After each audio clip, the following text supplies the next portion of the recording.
Olá, esse é o canal Paz e Bem. Nós estamos aqui hoje com o Andrei Tomás, depois ele vai se apresentar, Ozemer, de 28 anos, que é uma das pessoas que vai participar do encontro com o Papa na economia de Clara e Francisco. E hoje ele vai contar um pouquinho mais sobre a experiência dele, a teoria dele e tudo mais aqui para a gente no canal, para que nós possamos acompanhar esse momento tão importante de construção de uma nova espiritualidade, de uma nova economia. Tudo bem, André?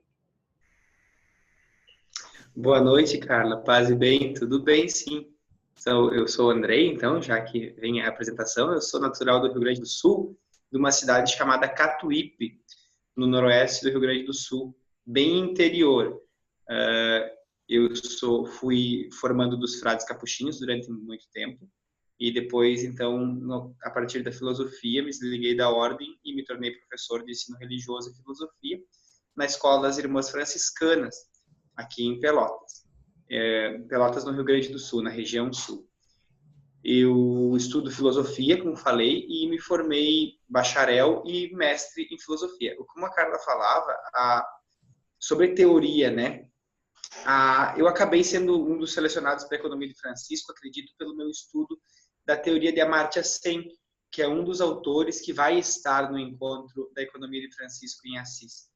E por isso é uma grande alegria poder falar com vocês hoje, conhecer o canal Paz e Bem e falar um pouco sobre aquilo que a gente sonha. Esse chamado do Papa Francisco, quando nós jovens o recebemos, é um chamado de muita esperança, porque é a ousadia de tornar o mundo um lugar melhor para se viver. E vindo do Papa Francisco, convidando autores de tamanha relevância para a sociedade, né? Autores que estão preocupados com a mudança desse sistema, por tornar, sim, o mundo um lugar melhor para se viver.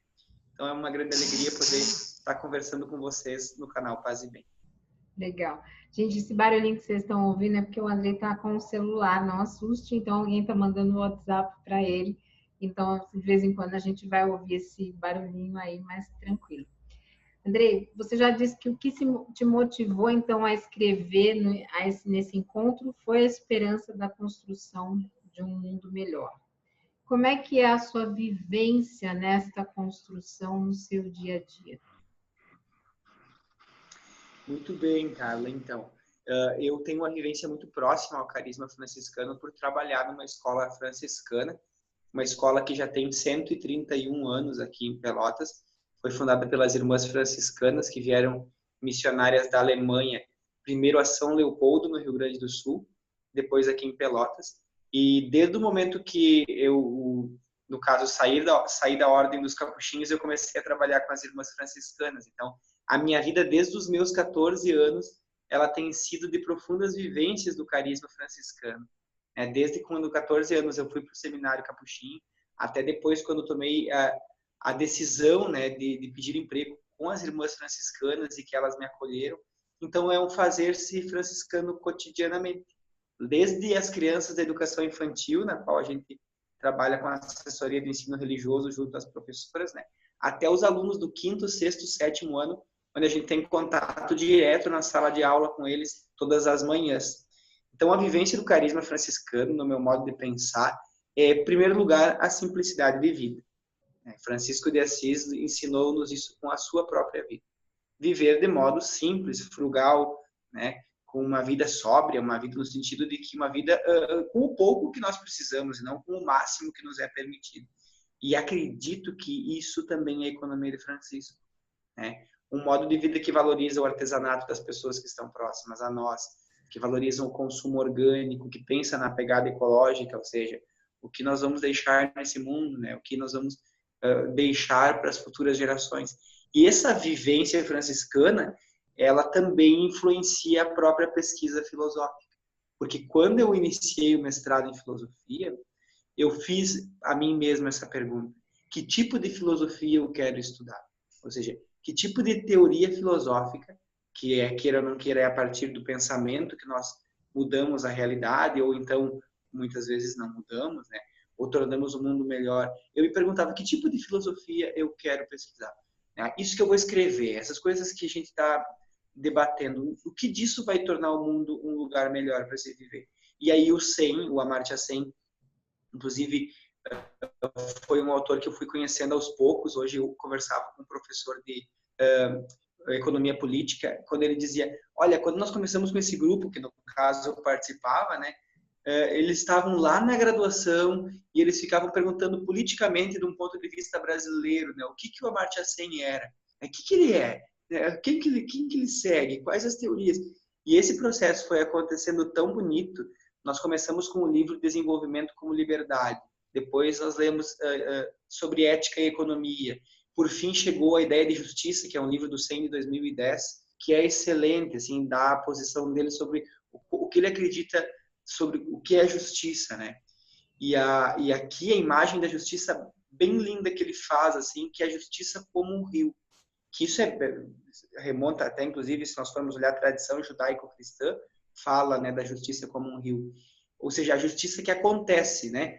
E ele diz, bom, a justiça como um rio, ela flui, ela acontece. Ele traz lá do hindu um termo chamado Nyaya. Mas ele diz que como a justiça acontece e flui, muitas vezes acontece também a perversão da justiça. O que é a perversão da justiça? Ele vai fazer a comparação também com o rio, mas dessa vez com o mundo dos peixes. Ou seja, os peixes, eles são irracionais, portanto, os maiores comem os menores.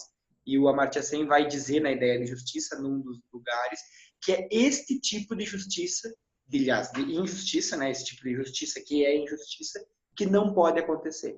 Porque, por melhor que seja uma sociedade, se ainda um peixe grande puder devorar um peixe pequeno livremente, a injustiça ainda impera. Então, veja só que bonito, né? Não é uma justiça formal, a priori, montada, né, a prioristicamente, como as tradicionais teorias da justiça da filosofia, mas é uma justiça diferente, uma justiça da base, né? E aí que eu acho que o Sen, como indiano, como um budista de formação, né? Ele teve na sua vivência uma formação budista. Nesse ponto ele se aproxima da economia de Francisco, porque esses dias eu dizia, Francisco foi como um Buda, né? Pensando, olhando a filosofia budista, porque para o Buda também ele largou as riquezas, abandonou seu palácio e foi viver uma vida interior. E Francisco de Assis também, né? Ele abandona a casa paterna, entrega a roupa para o pai e vai morar no meio dos crucíferos, né? Dos últimos, dos leprosos.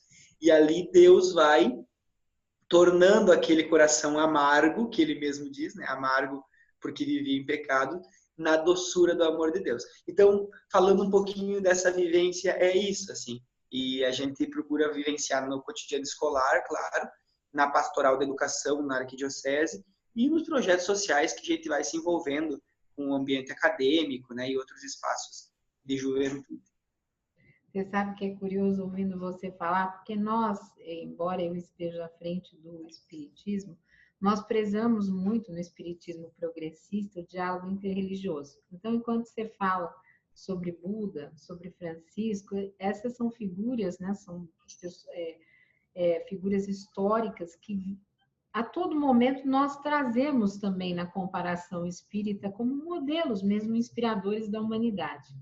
Agora, o que eu acho muito bonito é ver um grupo de jovens como vocês se aproximando desta questão da economia e, por que não, da fé, da interreligiosidade.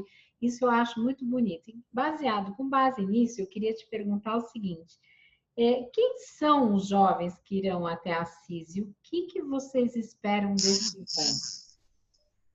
Muito bem, Carla. Essa pergunta é uma pergunta que não é simples de ser respondida. Até porque entre nós, jovens que vamos a Assis, nós só conseguimos nos conectar por causa das tecnologias. Eu fico pensando se esse grupo tivesse indo para Assis há alguns anos atrás, quando nós não tivéssemos ferramentas como o WhatsApp, né? Então, nós temos que pensar que as tecnologias nos aproximaram muito. E aí tem um grupo que o pessoal da ABEF de São Paulo organizou, em que nós estamos ali. Estamos naquele grupo e surgem ideias, e surgem comentários, e surgem, né, valores e princípios que os jovens carregam, e a gente vai se conhecendo um pouco.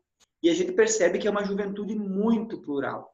Quando o pessoal da equipe nos selecionou-nos a todos nós, eles foram, no modo como a gente vem dialogando, com certeza valorizaram muitos aspectos. Claro que a pesquisa, também a atuação social, né, o domínio de projetos vinculados à vida e ao desenvolvimento humano das pessoas, porque todos os jovens que estão ali representam esse perfil.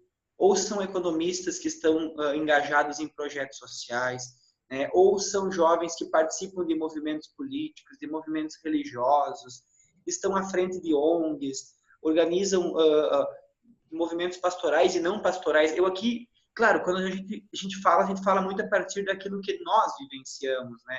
Mas existem muitos outros jovens que estão indo para Assis, que estão até em movimentos distantes daqueles aos quais aqui nós estamos acostumados.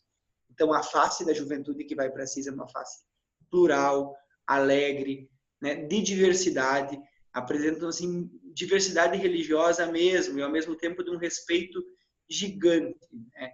Apresentam diversas ideias políticas também, mesmo a política, que é um tema central da economia. Né? A gente vê que os jovens não são um grupo monolítico, e acho que isso que vai ser a grande beleza de Assis. Nós ainda não nos encontramos todos pessoalmente, nós iremos nos encontrar em Assis. Né? Então, eu acho que essa beleza vai aflorar ainda mais. Já tem grupo pensando música, tem grupo pensando atividade, pensando passeio, conversa. As aldeias temáticas estão, né, acontecendo, a gente pelas redes sociais se comunica e troca mensagens e se ajuda. Está um envolvimento bem bonito. Então, acredito que o Papa Francisco vai ficar feliz em ter uma galera tão bonita chegando em Assis juntos para falar sobre algo tão importante, né? Que é uma nova economia.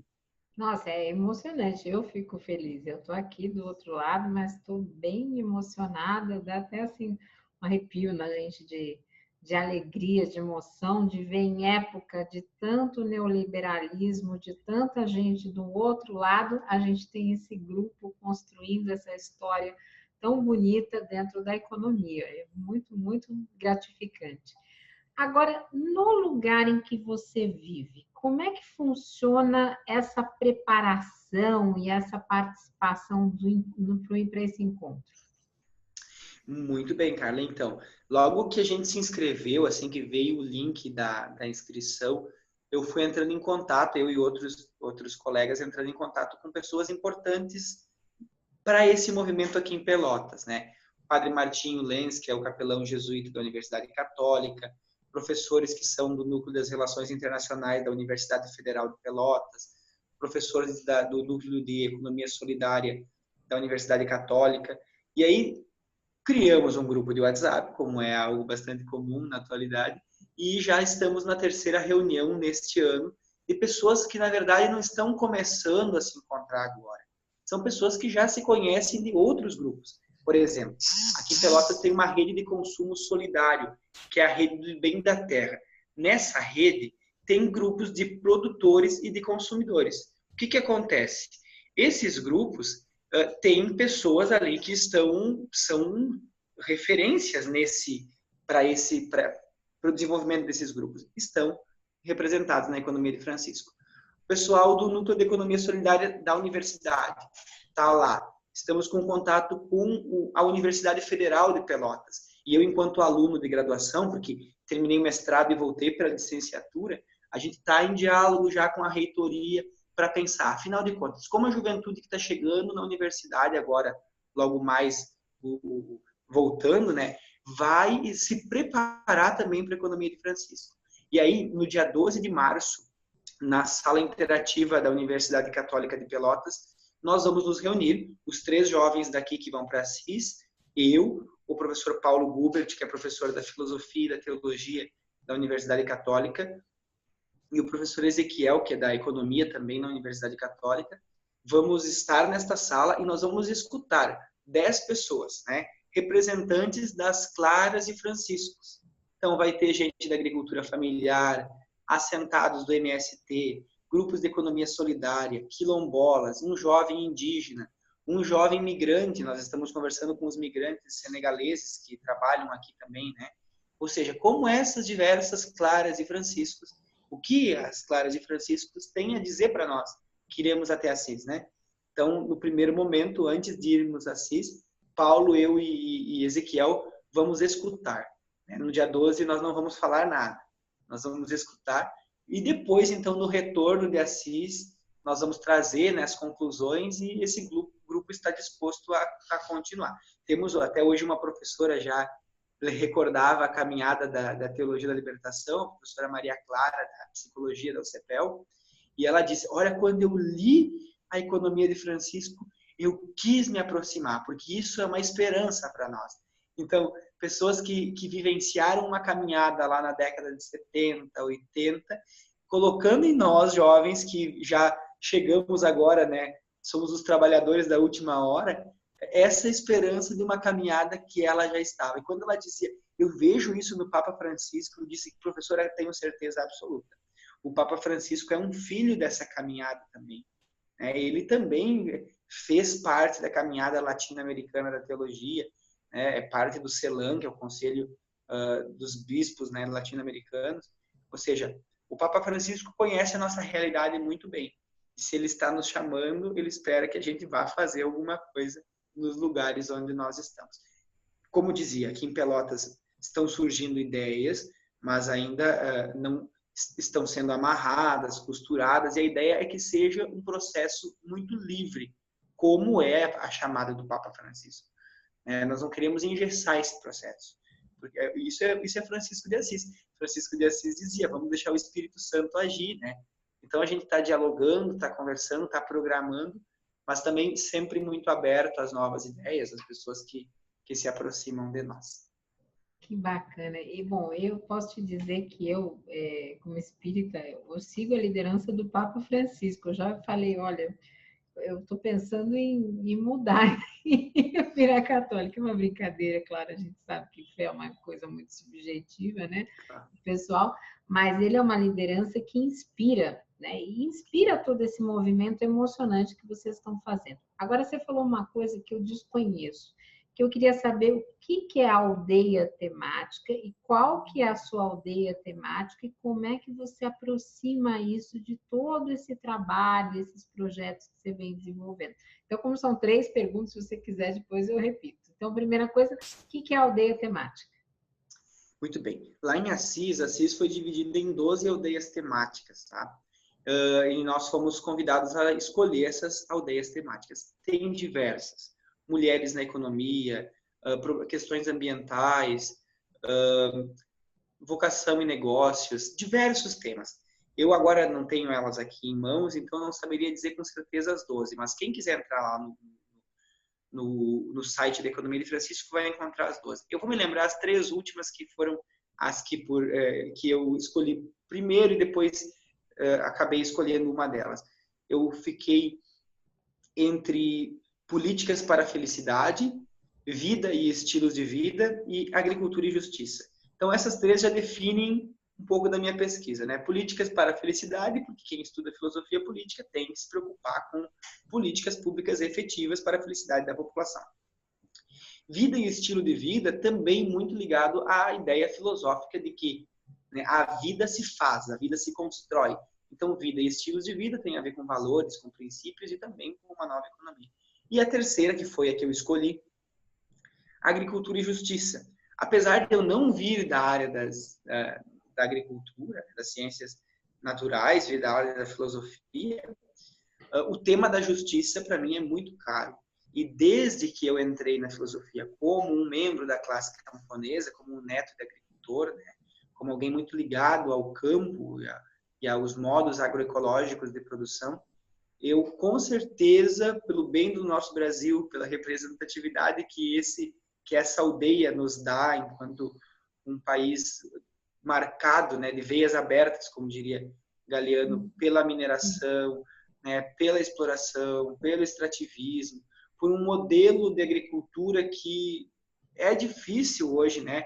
Tu vai no interior aqui do nosso estado, os agricultores hoje arrendam as suas lavouras para o plantio de soja porque eles necessitam do dinheiro do arrendamento. Então, a gente perdeu muito a sacralidade da terra.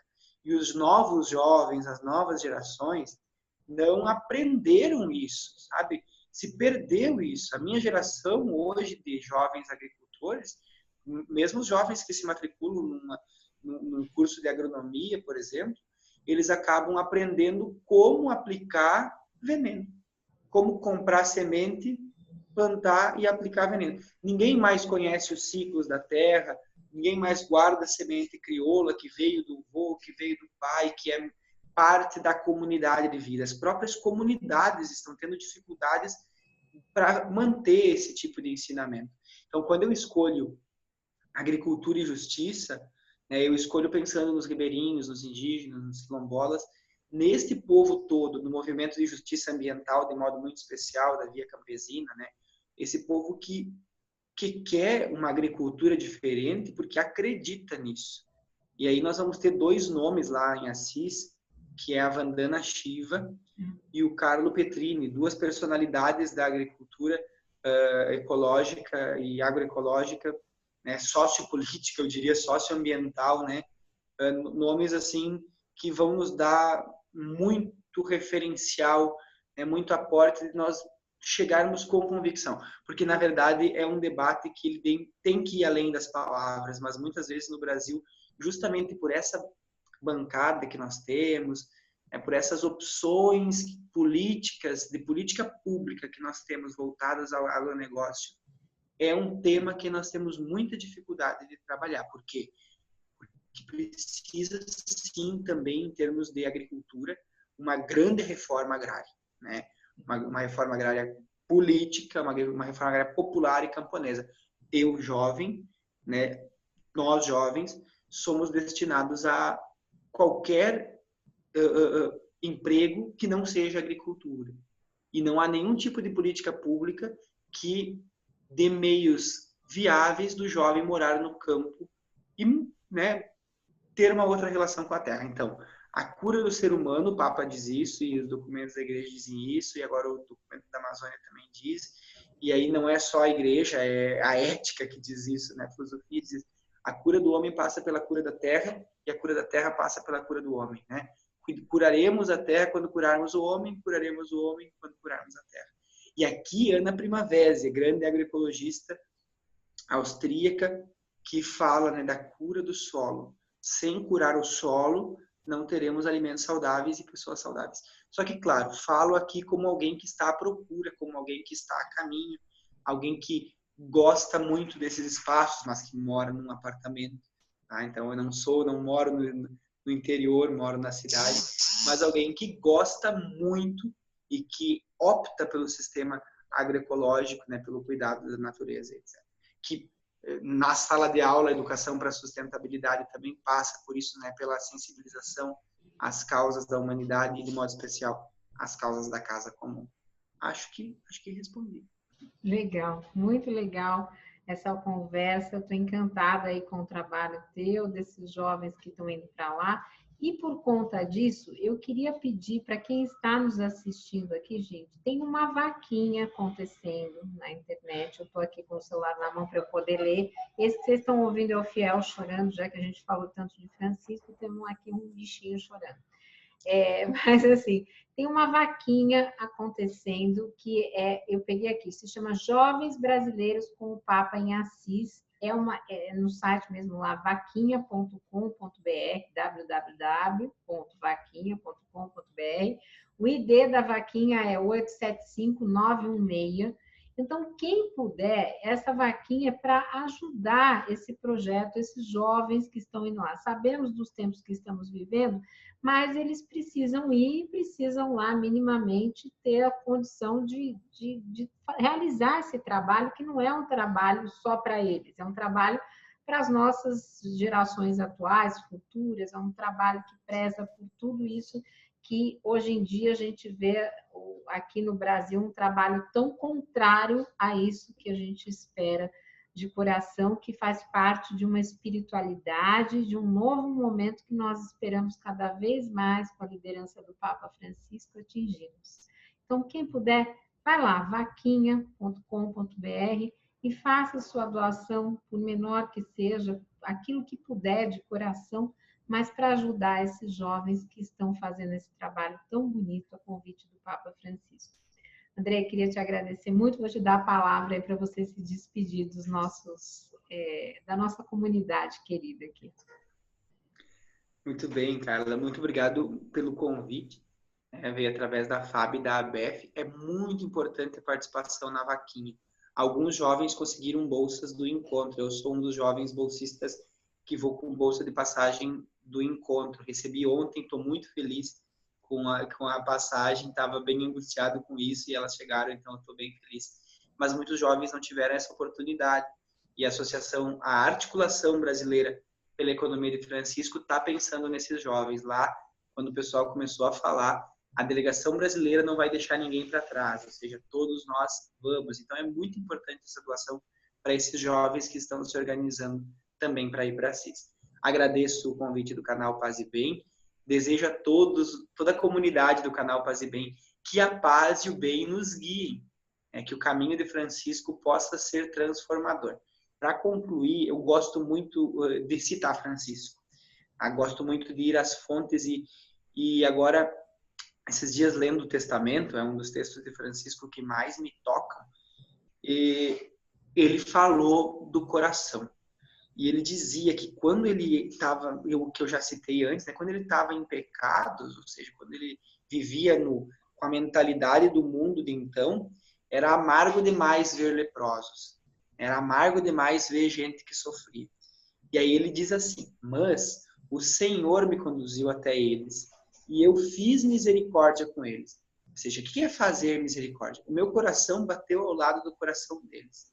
E aquilo que era amargo no meu coração se tornou doce, doçura de corpo e da alma. O que eu quero dizer com isso?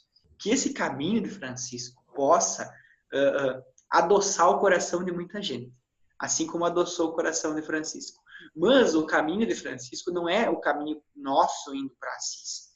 É o caminho do mundo, o caminho do mundo inteiro, ou seja, o caminho do Brasil, o caminho aqui no Rio Grande do Sul, em São Paulo, em Minas Gerais.